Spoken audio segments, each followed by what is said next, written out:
Hi dears, എന്തൊക്കെ എല്ലാവരുടെയും വിശേഷം? എല്ലാവരും സുഖമായിരിക്കുന്നോ? അപ്പോൾ മുത്തുമണികളെ, ഞാനിന്ന് ഷെയർ ചെയ്യുന്നത് ഒരു കിഡിലൻ ഡ്രിങ്കിൻ്റെ റെസിപ്പിയാണ് കേട്ടോ.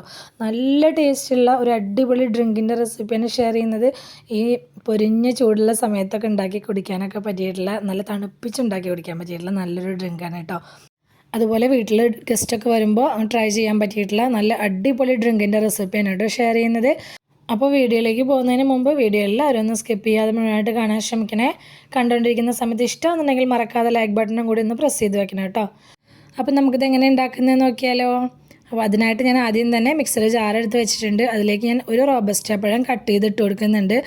അപ്പോൾ റോബസ്റ്റ് പഴം തന്നെ വേണമെന്ന് നിർബന്ധമൊന്നുമില്ല. റോബസ്റ്റ് പഴത്തിന് പകരം നേന്ത്രപ്പഴം കയ്യിലുള്ളവർ അത് ചേർത്ത് കൊടുത്താലും മതി. പിന്നെ ഞാൻ ചേർത്ത് കൊടുക്കുന്നത് ഒരു വലിയ ക്യാരറ്റ് വേവിച്ചിട്ടുള്ളതാണ് ചേർത്ത് കൊടുക്കുന്നത്.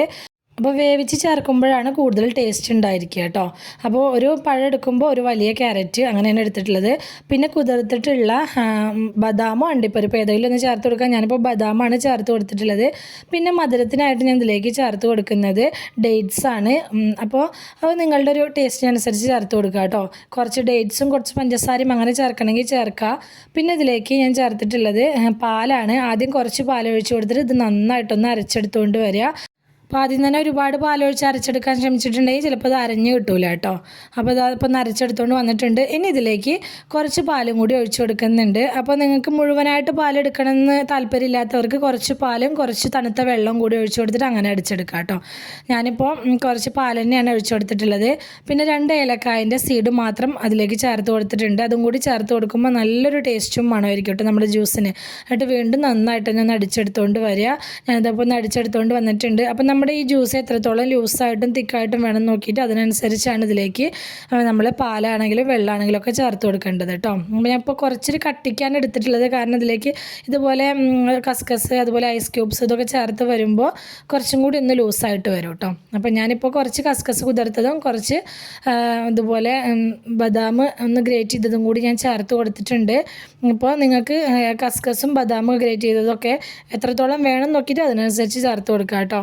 അപ്പോൾ ഇനിയിപ്പോൾ നട്ട്സൊന്നും കട്ട് ചെയ്ത് ചേർക്കാനില്ല എന്നുണ്ടെങ്കിൽ ഇതിങ്ങനെ കുടിക്കാൻ തന്നെ നല്ല ടേസ്റ്റാണ് കേട്ടോ. കസ്കസൊന്നും ഇല്ലെങ്കിൽ പോലും നട്ട്സ് ചേർത്തിട്ടില്ലെങ്കിൽ പോലും ഇത് വെറുതെ കുടിക്കാനും നല്ല ടേസ്റ്റാണ് കേട്ടോ. കസ്കസും നട്ട്സൊക്കെ ഒന്ന് ചേർത്ത് കൊടുത്ത ശേഷം നന്നായിട്ടൊന്ന് മിക്സാക്കി എടുക്കുക. ഇനി ഇതിലേക്ക് കുറച്ചും കൂടി ടേസ്റ്റ് കൂട്ടാനായിട്ട് ഞാനിതിലേക്ക് ബദാമിൻ്റെ മിൽക്ക് മിക്സ് ചേർത്ത് കൊടുക്കുന്നുണ്ട്. ഒരു 3-4 ഡ്രോപ്പ് അതിലും കൂടുതൽ ചേർക്കേണ്ട ആവശ്യമില്ല കേട്ടോ. അപ്പോൾ നമ്മുടെ ഈ ഡ്രിങ്കിന് നല്ലൊരു കളറും കിട്ടും, അതുപോലെ തന്നെ കുറച്ചും കൂടി ഇന്ന് ടേസ്റ്റി ആയിട്ടും കിട്ടും കേട്ടോ. ഇത് ചേർത്ത് കൊടുക്കണമെന്ന് ഒരു നിർബന്ധമില്ല. അപ്പോൾ ഞാൻ എൻ്റെ കയ്യിലുണ്ടായിരുന്നതുകൊണ്ട് ചേർത്ത് കൊടുത്തതാണ്. അപ്പോൾ ഇതില്ലെങ്കിൽ പോലും ഇത് കുടിക്കാനായിട്ട് അടിപൊളി ടേസ്റ്റാണ് കേട്ടോ. ഇതുപോലെ ഈ ജ്യൂസൊക്കെ കുടിക്കുന്ന സമയത്ത് നല്ലോണം തണുപ്പിച്ച് കുടിക്കുന്നതാണ് ടേസ്റ്റ്. അപ്പോൾ ഞാനിപ്പോൾ കുറച്ച് ഐസ് ക്യൂബ്സാണ് ഇട്ട് കൊടുത്തിട്ടുള്ളത്. ഈ ഡ്രിങ്ക് നമുക്ക് ഉണ്ടാക്കിയിട്ട് ഫ്രിഡ്ജിൽ വെച്ച് നല്ലോണം തണുപ്പിച്ച ശേഷവും കുടിക്കാം കേട്ടോ. ചില ജ്യൂസൊക്കെ നമ്മൾ അടിച്ച് ഫ്രിഡ്ജിൽ വെച്ച് കുടിക്കുമ്പോൾ ടേസ്റ്റിനൊരു ചെറിയ വ്യത്യാസം വരുമല്ലോ. ഇത് അങ്ങനെയൊന്നും ഉണ്ടാവില്ല. ഇത് അടിച്ച് ഫ്രിഡ്ജിൽ വെച്ചിട്ട് കുറച്ച് നേരം നമ്മൾ രാവിലെ അടിച്ച് വെച്ച് വൈകുന്നേരമൊക്കെ എടുത്ത് കുടിക്കുകയാണെങ്കിലും നല്ല ടേസ്റ്റാണ് കേട്ടോ. നല്ലോണം തണുപ്പിച്ച് കുടിക്കുമ്പോഴാണ് ഇത് അടിപൊളി ടേസ്റ്റ് ആയിട്ടുള്ളത്. ഇത് അടിപൊളി ടേസ്റ്റ് ആണെന്ന് മാത്രമല്ല നല്ല ഹെൽത്തി ആയിട്ടുള്ളൊരു ഡ്രിങ്കും കൂടിയാണ് കേട്ടോ. കാരണം ഞാൻ ഇതിൽ പഞ്ചസാര ചേർത്തിട്ടില്ല. അപ്പോൾ നിങ്ങൾക്ക് പഞ്ചസാര ചേർക്കണം എന്നുള്ളത് പഞ്ചസാര ചേർക്കുക. മധുരം കൂടുതൽ ചേർക്കുമ്പോൾ കൂടുതൽ ടേസ്റ്റ് തന്നെയാണ് ഉണ്ടായിരിക്കുക. പക്ഷേ കുറച്ചും കൂടി ഹെൽത്തി ആയിട്ട് കുടിക്കണം എന്നുള്ളവർ ഈ ഒരു രീതിയിൽ ട്രൈ ചെയ്ത് നോക്കുക കേട്ടോ. അടിപൊളിയാണ്, നല്ല ഹെൽത്തി ആയിട്ടുള്ള നല്ല അടിപൊളി ഡ്രിങ്കാണ്. ഈ ഒരു രീതിയിൽ ട്രൈ ചെയ്ത് നോക്കാത്തവരുണ്ടെങ്കിൽ എന്തായാലും ഒന്ന് ട്രൈ ചെയ്ത് നോക്കണം കേട്ടോ. എല്ലാവർക്കും ഇഷ്ടമാവും. അപ്പോൾ നമ്മുടെ ഇന്നത്തെ ക്യാരറ്റും പഴവും ഈത്തപ്പഴമൊക്കെ വെച്ച് ചെയ്തെടുത്തിട്ടുള്ള ജ്യൂസിൻ്റെ റെസിപ്പി എല്ലാവർക്കും ഇഷ്ടമായി എന്ന് വിചാരിക്കുകയാണ്. അപ്പോൾ ഇഷ്ടമായിട്ടുണ്ടെങ്കിൽ സബ്സ്ക്രൈബ് ചെയ്യാതെ കാണുന്ന കൂട്ടുകാരുണ്ടെങ്കിൽ ഒന്ന് സബ്സ്ക്രൈബ് ചെയ്ത് സപ്പോർട്ട് ചെയ്യണേ. അതുപോലെ തന്നെ ലൈക്ക് ചെയ്യാനും കമൻറ്റ് ചെയ്യാനും ഹൈപ്പ് ചെയ്യാനും ഒന്നും മറന്നു പോലെ കേട്ടോ. അപ്പോൾ റെസിപ്പി ഇഷ്ടപ്പെട്ടിട്ടുണ്ടെങ്കിൽ അത് നിങ്ങൾക്ക് ഉപകാരപ്പെട്ടു എന്ന് തോന്നുന്നുണ്ടെങ്കിൽ ഒന്ന് നിങ്ങളുടെ ഫ്രണ്ട്സിനും ഫാമിലിക്കും ഒക്കെ ഒന്ന് ഷെയർ ചെയ്ത് കൊടുക്കുക കൂടി വേണേ.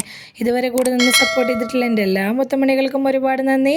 എന്നാൽ ശരി, സിമ്പിൾ ആൻഡ് ടേസ്റ്റി റെസിപ്പിയുമായി ഞാൻ വീണ്ടും വരാം. ബൈ.